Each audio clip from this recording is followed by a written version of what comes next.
ஸ்ரீமதே ராமானுஜாய நமக. தினம் ஒரு திவ்ய பிரபந்தம் தொடரிலே இன்றைக்கு 1745வது பகுதி. திருமங்கையாழ்வார் அருளிய பெரிய திருமொழியை அனுபவித்து வருகிறோம். அதிலே 9ஆம் பத்து 3ஆம் திருமொழி, திருப்புல்லாணி திவ்ய தேசத்தை மங்களாசாசனம் செய்தருளிய முதல் திருமொழி. அதனுடைய பாசுரங்களின் தொகுப்பு, ஒரு கருத்துக்களின் தொகுப்பினை மீள்பார்வையாக இன்று அனுபவிக்கலாம்.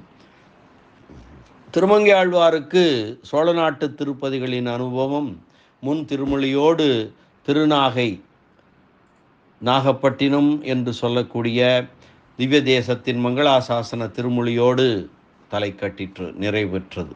இனி பாண்டிய நாட்டு திருப்பதிகள் சிலவற்றின் அனுபவத்திலே ஆவல் கொண்டவராய் அடுத்த 2 திருமொழிகளாலே திருப்புல்லாணி திருப்பதியை அனுபவிக்கிறார்.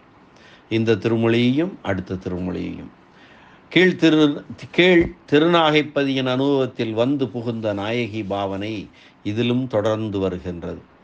புரிந்தவர்கள் இறங்குவது கடற்கரையிலே என்பது தமிழர்களுடைய வழக்கம். பிரிவாற்றாமையிலே தலைவனை பிரிந்து தலைவி அவர்கள் அப்படி பிரிந்தவர்கள் இறங்குவது கடற்கரையிலே. திருப்புல்லாணியும் கடற்கரையிலே அமைந்ததொரு திருப்பதி ஆதலாலே நாயகனை பிரிந்து வருந்தும் ஒரு நாயகியின் பாசுரமாக செல்கின்றன இந்த திருமொழியும் மேல் திருமொழியும்.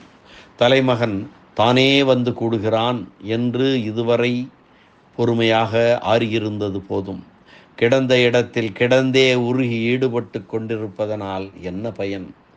அவன் மன்னிய புல்லாணியே போய் தொழுவோம் புறப்படு என்று நெஞ்சை அழைப்பதும் தோழியை அழைப்பதுமாகச் செல்கிறது இந்த திருமொழி. திருநாகை அழகியாரை உருவ வெளிப்பாட்டில் கண்டு தோழியும் தானுமாய் அழகிலே ஈடுபட்டிருக்கையிலே தோழி இவளை வெற்று செயல்களில் ஈடுபடச் செய்து அமைதியுறுத்த கருதி பூப்பறிக்கலாம் என்று பூந்தோட்டங்களுக்கு அழைத்துச் செல்ல திருப்புல்லாணி எம்பெருமான் வந்து அவளிடம் எல்லையற்ற கலவியை உண்டாக்கி அந்த இன்பம் செறிப்பதற்காக பிரிந்தான். தலைவனோடு இயற்கை புணர்ச்சியால் கூடி பிரிந்து அந்த பிரிவோடு அவன் வருகையை தலைவி எதிர்பார்த்திருக்கவும் அவன் வர காணாமையாலே பொறுத்து கொள்ளும் ஆற்றல் இல்லாமை எல்லை கடக்க வருந்தும் தலைவி. இதுவரை நாம் அவனே நம்மை நாடி வருவான் இதுவரை நாம் அவனே நம்மை நாடி வருவான் வந்து கூடுவான் என்று உலக ஒழுக்க முறையை பின்பற்றி இருந்தது போதும். இனி நம் நன்மை கருதி நாமேயாவது அவனை அடைய முயல்வோம் என்று மனத்திலே கொண்டு தன் பெண்மைக்குரிய நாணம், மடம், அச்சம் முதலியவற்றை விட்டு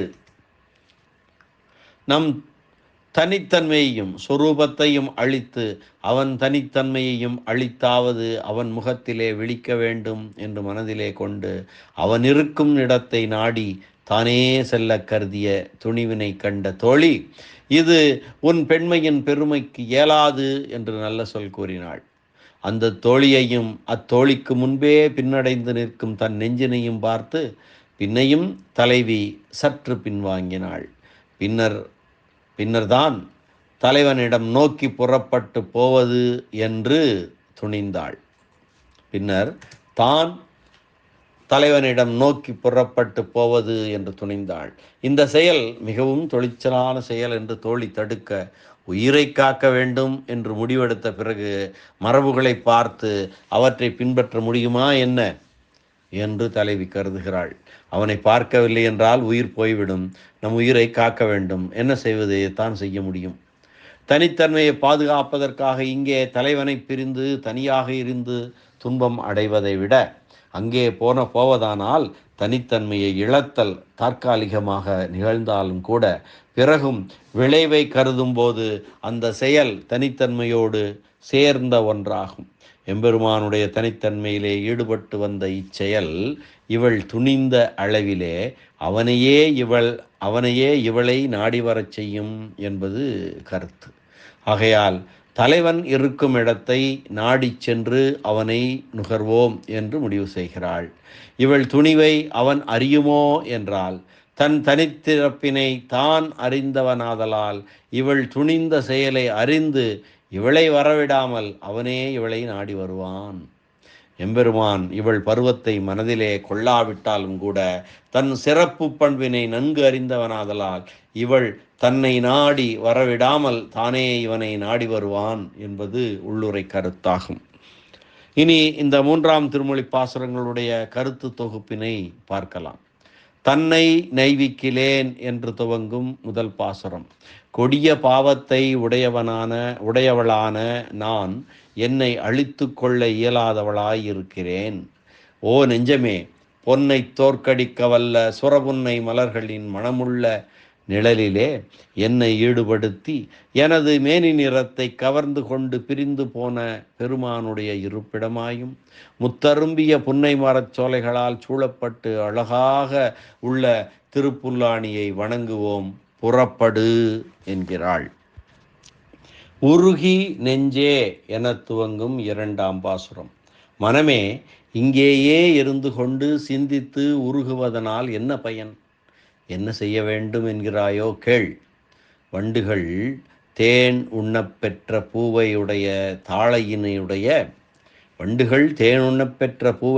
தாளையினுடைய நிழலிலே முன்பு ஒரு நாள் என் நெஞ்சானது மிக்க ஆவல் கொள்ளும்படி பிரிந்து போன பெருமானுடைய இருப்பிடமாயும் கடலானது அலையெறிந்து கரையிலே இரத்தினங்களை கொளித்து தள்ளும் இடமாயும் உள்ள திருப்புல்லாணியை சென்று வணங்குவோம், எழுந்திரு. ஏது செய்தால் மறக்கேன் என்று தொடங்கும் 3ஆம் பாசுரம். நெஞ்சமே, என்ன செய்தால் பெருமானை மறக்க முடியும்? ஒரு வகையாலும் மறக்க முடியவில்லையே.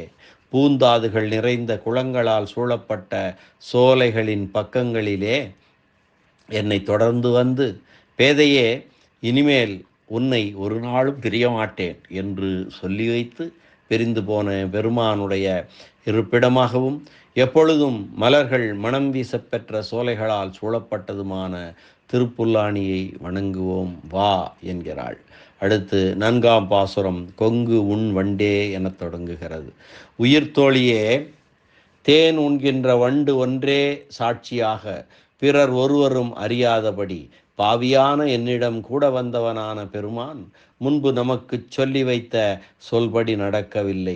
எனவே அப்பெருமான் பொருந்தி வாழும் இடமாகவும் அலைமோதுகின்ற கடலானது கரையோரத்திலே இரத்தினங்களை கொளித்து தள்ளும் இடமாயுமாயுள்ள திருப்புல்லாணியை போய் தொழுவோம், எழுக.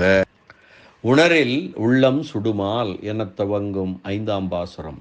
பாவியான நான் நினைத்த மாத்திரத்தில் நெஞ்சு வேகும். அவனை நினைத்த மாத்திரத்திலே நெஞ்சு சுடும். அந்தோ பூங்கொத்துக்களை உடைய கொங்கு மரத்தின் மணம்மிக்க மலர்களை நமது கூந்தலிலே சூட்டி இனிவிட்டு பிரிந்தால் உயிர் தளரும், உயிர் தரிக்க மாட்டேன் என்னும்படியான அன்பை கொண்டிருந்து பிரிந்த பெருமானுடைய உறைவிடமாயும் கடல் அலைகள் சங்குகளையும் இரத்தினங்களையும் ஒதுக்கி தள்ளும் இடமாயும் உள்ள திருப்புல்லாணியை தொழுவோம், தோழி எழுவாயாக என்கிறது. எழுகி நெஞ்சே என துவங்கும் 6ஆம் பாசுரம். மனமே, அவனையே சிந்தித்து ஈடுபட்டு இங்கேயே இருப்பதனால் என்ன பயன்? வள்ளலும் ஆச்சரிய செய்கைகளை உடையவனும் நீலமணி போன்ற நிறம் உடையவனுமான பெருமான் விரும்பி உறையும் இடமாயும் தேனொழுகும் செங்கழு நீர் மலர்களும் தாளைகளும் பல பறவைகளும் சேருமிக்க வயல்களும் சூழ்ந்திருக்க பெற்றுள்ள திருப்புல்லாணியை சென்று தொழுவோம் வா என்கிறார். அடுத்து பரவி நெஞ்சே என்று துவங்கும் 7ஆம் பாசுரம். மனமே, இப்போது இரவும் பகலும் கண்ணுறங்காதிருப்பதனால் என்ன பயன்? அலைகள் முத்துக்களோடு கலந்து வெண்மணலை மேலே கொண்டு வந்து குதிரை போல் தாவி வந்து தள்ளும் இடமான திருப்புல்லாணியிலே அந்த பெருமானிடம் ஈடுபட்டு சென்று துதித்து வணங்குவோம் வா என்கிறார். அலமும் ஆழிப்படையும் என துவங்கும் 8ஆம் பாசுரம்.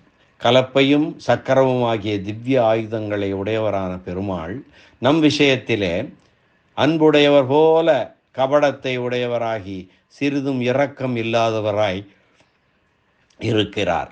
அவர் அப்படி இருந்தாலும் தென்றல் காற்றை உடைய நல்ல களிகளிலே குளிர்ந்த சோலைகளிடத்தே புலால் நாற்றம் நாரும் கடற்கரை சோலைகளில் உள்ள களிவண்டுகளின் கூட்டமானது இசை பாடப்பெற்ற திருப்புல்லாணியை நெஞ்சே நாம் தொழுவோம் எழுக என்கிறார். ஓதி நாமம் என துவங்கும் 9ஆம் பாசுரம்.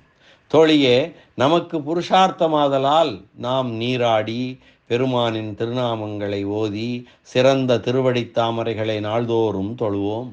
அந்த பெருமான் ஒன்றும் தரமாட்டான் எனினும் தந்திடுவன். தந்தாலும் தராவிட்டாலும் அவன் பொருந்தி வாழும் திருப்புல்லாணியையே தொழுவோம் பா. இலங்கு முத்தும் என துவங்கும் 10ஆம் பாசுரம். ஒளி விளங்கும் முத்துக்களையும் பவள தளிர்களையும் அழகிய தாமரைகளையும் உடைய இடங்கள் முழுதும் சோலைகளால் சூழப்பட்ட அழகான திருப்புல்லாணி பற்றி கலக்கமற்ற புகழுடையவரான திருமங்கையாழ்வார் அருளி செய்த சொல் மாலையாகிய இந்த திருமொழியை உபாயமாக கொண்ட பாகவதர்களுக்கு இருப்பிடமாவது ஒரு துன்பமும் இல்லாத பரமபதமே, ஸ்ரீ வைகுண்ட பிராப்தியை பெறுவார்கள் என்று பலன் சொல்லி நிறைவு செய்கிறார் இந்த பாசுரத்தையும் இந்த திருமொழியும். இந்த அளவிலே பெரிய திருமொழி 9ஆம் பத்து 3ஆம் திருமொழி பாசுரங்களின் உரை விவரணம் நிறைவு பெறுகிறது. திருப்புல்லாணி எம்பெருமான் ஆதிஜகநாத பெருமான் திருவடிகளே சரணம். அரட்டமுக்கி அடியார் செய்யும் கலிகன்றி திருமங்கையாழ்வார் திருவடிகளே சரணம். வியாக்கியான சக்கரவர்த்தி உரைப்பெருமன்னர் பரமகாருணிகர் பெரியவாச்சான் பிள்ளை திருவடிகளே சரணம். ஆழ்வார் எம்பெருமானார் ஜீயர் திருவடிகளே சரணம். மீண்டும் நாளை சந்திக்கலாம். அடுத்த திருமொழியின் ஒரு முன்னுரையோடு மீண்டும் சந்திப்போம். நன்றி, வணக்கம். ஸ்ரீனிவாச வெங்கடேச ராமானுஜதாசன் திருவரங்கம்.